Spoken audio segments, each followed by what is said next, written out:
So 343 recently hosted a live stream talking about their spring update and what the near future is going to entail for Halo Infinite.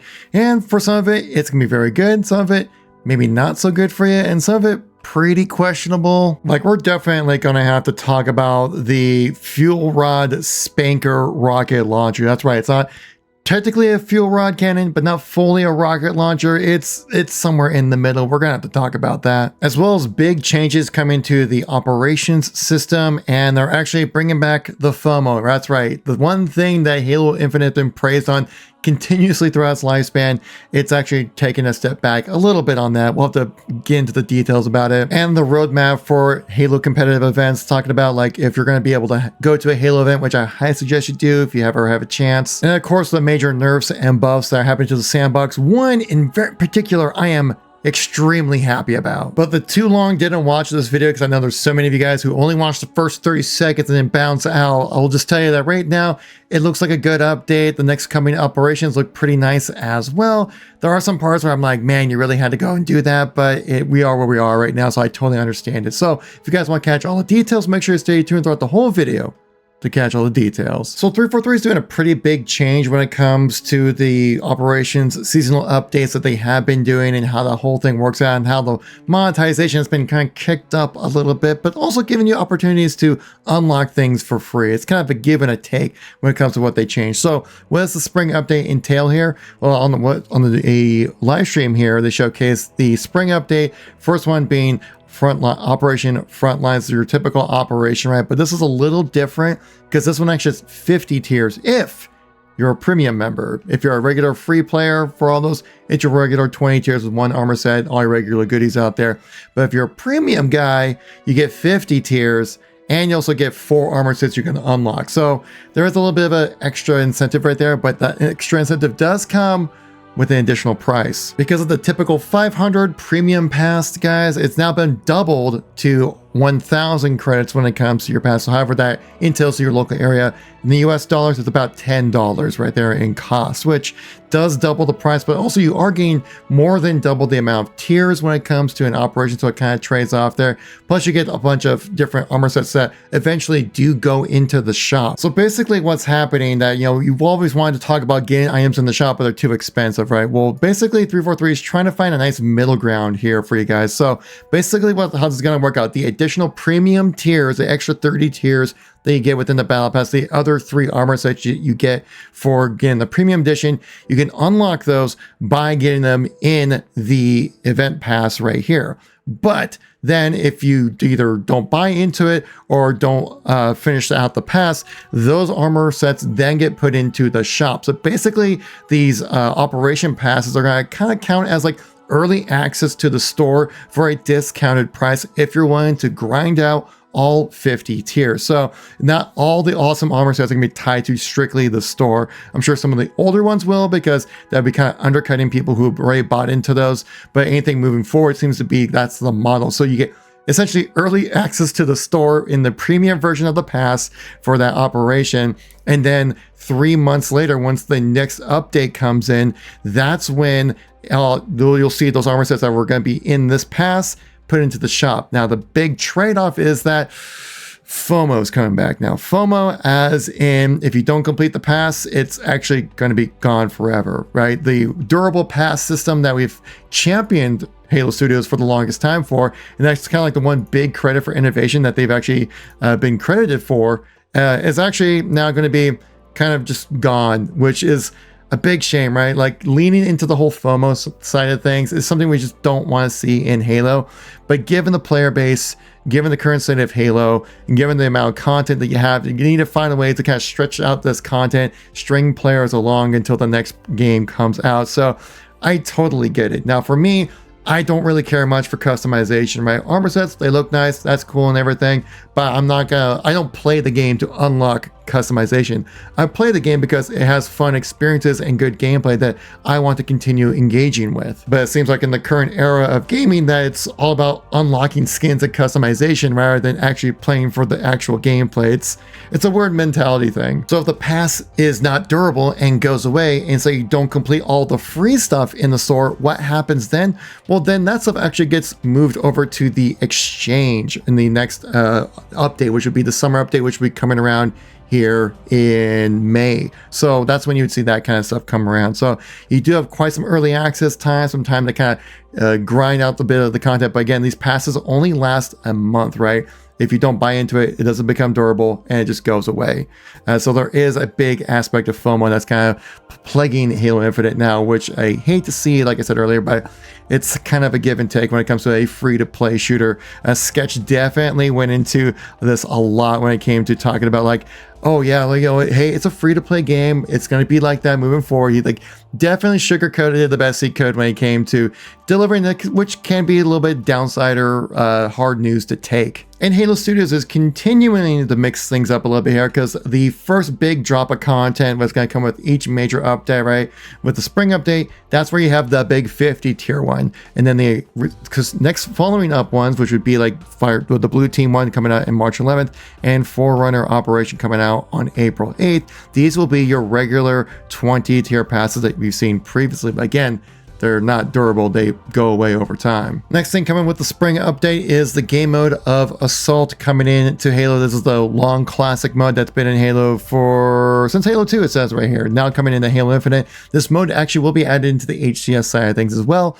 And that's about it. I mean, it also is going to be part of the squad battles ranked mode as well, which is going to be added into here, coming in very soon for Halo Infinite, guys. Now, for me personally, I just find it almost comedic that like now we're getting Assault put in the Halo Infinite. That's like, well, we're just over 3 years of this game being out. We're finally getting a game mode that's been in Halo since Halo 2. I'm sorry, I just can't really get that excited about Assault being about being added into Halo Infinite, just because it's another game mode, another experience we've experienced for 10, 20 years now at this point. I just can't really get that excited. Now, it's great that's being added into the game. It should have been there at launch, honestly, but sadly it hasn't been until just now. So at least that's happening. But I mean, it's like I guess maybe I'm just a long time Halo player that I'm just kind of tired of leaning on nostalgia to get people excited about Halo. I just want to see something fun, new, and exciting. And now, yeah, it's Halo Infinite, right? That's not gonna happen, right? Because we're in it. It is what it is. We are where we are right now with Halo Infinite. You know, 3/4 our Halo Studios have moved on to whatever the next big project is. So has Microsoft, and so we're kind of just getting like whatever's left over that Halo Studios can put out. That's kind of what we're getting. Okay, I'm sure this is part of the video that you've been waiting for me to talk about. We gotta talk about it right now, and it has to be the SPNKr. Fuel rod SPNKr. I can't remember how the fuel rod SPNKr, I think is how you pronounce it. And this thing is very interesting, where it basically plays out just like a fuel rod cannon, but it's in the model of a rocket launcher that's in Halo Infinite. And it's such a weird kit bash that it just kind of catches me so off guard that I was like, okay, I'm very surprised that you did this. And if anything, it might be more detrimental to put this kind of weapon in the game than an actual positive. But I mean, overall for the gameplay itself, like it's a positive, right? Like it adds more to the sandbox, which is always nice. But I've been seeing a lot of people kind of roasting this thing pretty bad online. And that's mainly just because of the fact that it's not the original model of the fuel rod cannon, right? Like you have the reticle, you remodel the rocket launcher, it shoots just like the fuel rod cannon as well, with like the green plasma that has a bit of a gravity arc to it as well, rather than a rocket launcher that just shoots completely straight. So it plays just like it, but it doesn't look like it, which is so odd. But then when I think about it, I kind of get it. Because think about it, right? Like, since the fuel rod cannon is in Halo Infinite, we've seen leaks about it previously. Like, here it is in gameplay. Like, you can see they have a model of it in Halo Infinite. This was originally leaked back at the launch of Halo Infinite. So there is a fuel rod cannon model somewhere laying in the hard drive over at 343, but you can kind of start seeing a little bit of the rough edges of this early build, for like one, the projectiles having this really weird like blocky effect to it. I'm sure it's supposed to denote like where like the effects would go, and they probably made it just really visually easy to see when putting this thing together. But watch this. Yeah, that's a really weird like scope in animation, right? Seems like they tried to copy like what we had from Halo 5 and put it in Halo Infinite as well. But the thing is, like, okay, guys, you gotta keep in mind right now that with the status of Halo Infinite, right, back in 2023, what part when all those layoffs happened, who got hit the hardest? It was all the animators, a part of the campaign team and stuff like that got laid off back in early of 2023. And who would be the ones that fix this kind of stuff? It would be the animators, and the people on there working on Halo Infinite got cut. So there really aren't any people out there who might be, I'm sure there are people in the studio who could do it, but they're probably too busy doing their own job. They don't have anybody dedicated to actually do it. So 343 probably thought like, well, we have a functioning fuel rod cannon here at the studio, but we just don't have the ability to actually make it like a full-fledged experience of having a fuel rod cannon. What do? Well, you just take the remodel a rocket launcher and just have it act just the same as the regular fuel rod cannon. So I can kind of see where they're getting, like, I can guarantee you that people there over at Halo Studios, they view this as a half measure, right? I'm sure they wanted to bring in the actual fuel rod cannon, actual new weapon model into the game, but for the assets that are needed for that to actually work out properly, they just don't have the resources right there, because everyone's focusing on new Halo projects, and the people working on Halo Infinite right now are just there just to kind of keep the player base active, to keep some form of a Halo experience going for Microsoft. So while this fuel rod SPNKr can look like a bit of an abomination of the two, right? It's actually kind of difficult to read for people who might just not even know. They probably look at this and go like, oh, that's a weird looking rocket launcher, and they'll shoot it. It's like, this shoots like a fuel rod? What's going on with this? So you kind of understand like why I'm getting at, where it's like, I understand it. I'm sure no one's really the happiest about this thing happening, but the fact that it's at least in the game and you can effectively play with a fuel rod cannon, right? It just doesn't look like it. That I think this is probably the best we can get right now when it comes to Halo, because again, like we are, it is where it is what it is. Next, we can talk about nerfs and buffs, mainly the nerfs, because there were a lot of nerfs that were handed out by Halo Studios with this upcoming update. Because like this is one of those big seasonal updates, right? This is the spring update. This is where you would see changes to the sandbox and things like that. So we're not gonna get another like sandbox change or update until May, when the summer update comes around for us guys. So basically they increase the bouncing of the grenades, so they're basically doubled, and a little bit slower animation. But and then some tweaks here and there when it comes to nerfing some aspects, but overall nothing too crazy, right? I saw a lot of people in chat were not very happy about it just being basically overall nerfs and stuff like that, but I think it's more just kind of keeping it in line, so then like the Bandit Evo kind of still maintains being like the basic weapon that everyone uses, and they kind of base off those nerfs that they did on that weapon to the rest of the sandbox in a way. But one of my favorite changes that they did, something I've been wanting since Halo 5, they finally did it in Halo Infinite, and I'm so happy that happened. And it is the strafing speed. It has been decreased in Halo Infinite. You can see the comparison here, significantly decreased, right? So this basically causes the effect, I'm sure you can happen, where people are jiggle peeking, where it's referring to as people like kind of just peeking around a corner, just like doing this kind of move on you. Like, it doesn't really look right. Ever since Halo 5, that Halo Studios has been kind of utilizing the same kind of speed when it comes to strafing. It's almost instantaneous to max speed, and there's no sense of like inertia. It becomes like very video gamey. It feels really weird. And so then being able to slow down that acceleration, right, to where you have a bit more of a ramp up, kind of more in parity with say like Halo 3, where like now people actually on mouse and keyboard might actually have a chance to be competitive on this game, where previously it's been just controller because of how strong the strafing speed has been, that if you're on mouse and keyboard, it's almost impossible to stay on target. That's why they had to add aim assist to make it just a viable platform to play on. And the fact of how dirty they did my boy, the Disruptor. I mean, I love this weapon, but they said it was overperforming. That's why they nerfed it. I'm like, dog, when did it perform? I mainly just like using the Disruptor just because it was like a nice like AoE kind of like way to keep people away from objectives and kind of spread shock damage to players and stuff like that, but it wasn't really meant to like kill things. It was a great way to disable vehicles as well. And now I'm just like, why would you nerf it? Come on, man, I thought it was in a good spot. Like 3 years later, like why we gotta do my Disruptor dirty, man? I love this weapon. Getting a remake from Halo 5. We got some Halo 5 content, guys, coming into Halo, that being the map of Origin, which if you've seen this map, it might look a little familiar, as in it is a remake of Coliseum from Halo 5 added into Halo Infinite.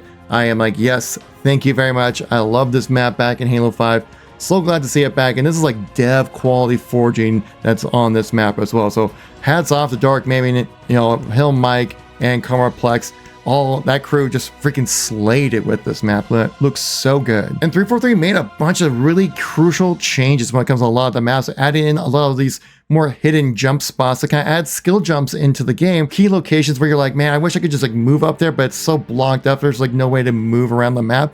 Just adding these small little areas where you can actually jump on top of them to get to certain areas, which I think is a fantastic addition. These seem really small and insignificant, but it will drastically affect how you play the game. It's all up to those people who are, you know, aware of the map, willing to find new ways to maneuver. Someone like Shyway is going to lose his mind about how to utilize these extra jump spots on these maps. So I'm all for these little jumps. Yes, golf claps all around. But you know, one thing that truly broke my heart, and it's the fact that Imperium CTF is no longer in the ranked rotation, or at least not in HCS. And I'm just like, bruh, how you gonna do the pit dirty like that? It's like one of the crucial like CTF maps, man. I always love that game mode in that map, but I always love watching it too. But I guess sadly, it's not gonna be part of the rotation area. Again, you can pause the screen to see what kind of maps and modes are gonna be part of the HCS rotation, guys. We also had the announcement of 2 partner teams coming in, guys, and that is going to be the teams of Shopify Rebellion. Now it's become a partner team, and TSM. Talk about like a team I didn't see coming in at all. So that's awesome addition. Now there's going to be this showdown here when it comes to a Halo event, which is cool. But the funny thing is that like you can see that they blocked off this phase player, right? It's like, oh, because they haven't announced the roster yet. Well, some people did some very easy sleuthing, I guess you could say. They did a very funny thing of like, you know what if we just upped the gamma or whatever on this image? And you'll be surprised what happened. And they're lighting up and oh my God, yep. And it's trippy. They come out and they had to do was lighten the image and you can see it was trippy. Oh, that's too funny, man. Now this year is gonna be very important when it comes to Halo events, because I really do feel like this is gonna be the last full year of Halo Infinite experiences you can have in person, guys, because here we had the announcement of the roadmap coming out for Halo Infinite for this year right now. We have Optic Major in Arlington in April. You have DreamHack in Dallas in May. In Salt Lake City, you have another one in August. We do have another one coming up here in September with FaZe, likely to happen in Atlanta like last year, but we'll see what happens with the details. And then lastly, the World Finals happening in Seattle at the end of October.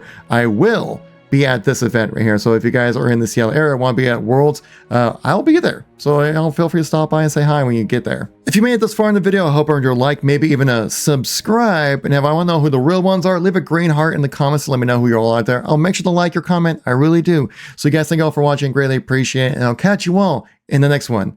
Peace out.